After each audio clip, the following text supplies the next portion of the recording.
सभी धर्म प्रिय बंधुओं को जय जिनेन्द्र। आज हम सभी लोग आचार्य समंतभद्र स्वामी द्वारा रचित ग्रंथराज रत्नकंठ शापकाचार्य जी के श्लोक क्रमांक 147 का अध्ययन करने जा रहे हैं। आइए 11वीं प्रतिमा का स्वरूप इस श्लोक में आचार्य महाराज ने बताया है, उच्चारण करते हैं।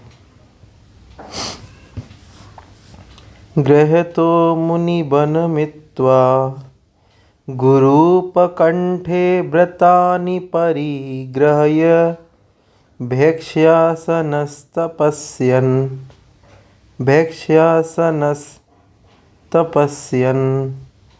नुत्कृष्टश्चीलखण्डधरः। पूरा एक साथ। गृहतो मुनिवन मित्वा गुरूपकण्ठे व्रतानि परिगृह्य भैक्ष्यासनस्तपस्यन् नुत्कृष्टश्चीलखण्डधरः। चलते हैं अर्थ की ओर। क्या अर्थ आचार्य महाराज ने बताया है यहाँ पे, देखते हैं। गृहतो मुनिवन मित्वा, गृहतो मतलब घर से निकल के, मुनिवन मतलब मुनियों के समूह में, इत्वा मतलब जाकर के, मुनियों के पास जाकर के, अर्थात जो हमारे दिगंबर मुनिराज हैं जिनका संग है उनके पास घर से निकल करके 11वीं प्रतिमा वाला पहुंच जाता है।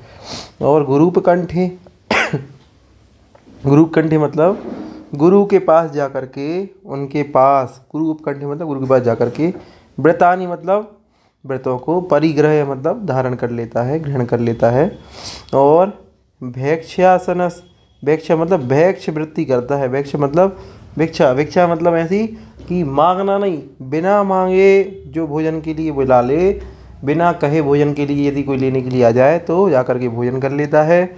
और लिखा है तपस्यन, वहाँ रह कर के तपस्या करता है, उसको ही उत्कृष्ट अर्थात उत्कृष्ट श्रावक कहते हैं, उद्दिष्ट त्यागी भी कहते हैं। वो कैसा होता है? चील खंडधरा मतलब एक खंडधारी वस्त्र पहनता है, अर्थात या तो वह केवल लंगोटी पहनेगा, ठीक है, या तो लंगोटी और एक दुपट्टा, बस दो ही, इतने ही 11वीं प्रतिमाधारी के पास ऑप्शन है। अगर स्त्री में है तो एक साड़ी तो आरिका माता जी कहलाएंगी, एक साड़ी और एक दुपट्टा तो छुल्लिका माता जी कहलाएंगी। तो ये 4 भेद होते हैं, एलक, छुल्लक और आरिका और छुल्लिका माता जी। ये 11वीं प्रतिमाधारी होते हैं। आरिका माता जी को उपचार से महावृति भी कहते हैं। पुनः एक बार देखें। गृहतो मुनिवन मित्वा, घर से निकल करके मुनियों के साथ जा कर के, उनके पास बैठ कर के, गुरु के पास बैठ कर के व्रतों को धारण करके भैक्ष वृत्ति पूर्वक भोजन करना और तपस्या करना, यही उत्कृष्ट प्रतिमाधारी कहलाते हैं। और ये चील खंड, एक खंडधारी वस्त्र पहनते हैं। ठीक है, इस तरह से ये श्लोक पूरा।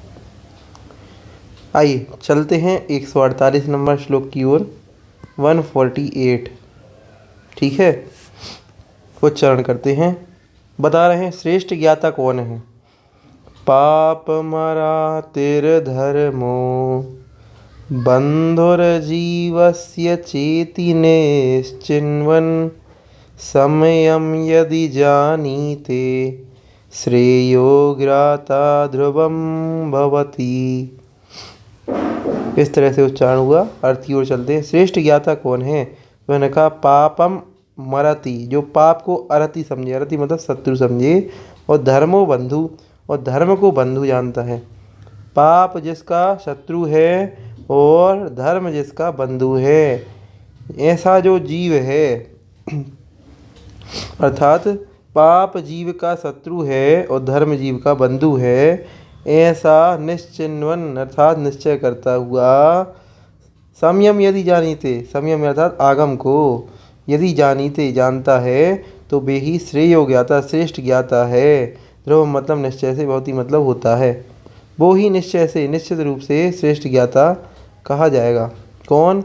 जो जीव पाप को शत्रु माने, धर्म को बंधु माने, ऐसा चिंतन करता हुआ जो आगम को जानता है, वही श्रेष्ठ ज्ञाता निश्चय से होता है। इस तरह से 2 श्लोक पढ़े हम लोगों ने, एक तो श्रेष्ठ ज्ञाता और इसके पूर्व में हम लोगों ने पढ़ा 11 प्रतिमाओं का स्वरूप, 11वीं प्रतिमा का स्वरूप। इस तरह से हमारे 148 श्लोक पूरे हो गए। अब अगली वीडियो में अंतिम 149 और 150वां श्लोक पढ़ेंगे और इस तरह से पूरे इस ग्रंथ को हम सभी लोग समाप्ति की ओर चलेंगे। तब तक के लिए सभी बंधुओं को पुनः जय जिनेन्द्र।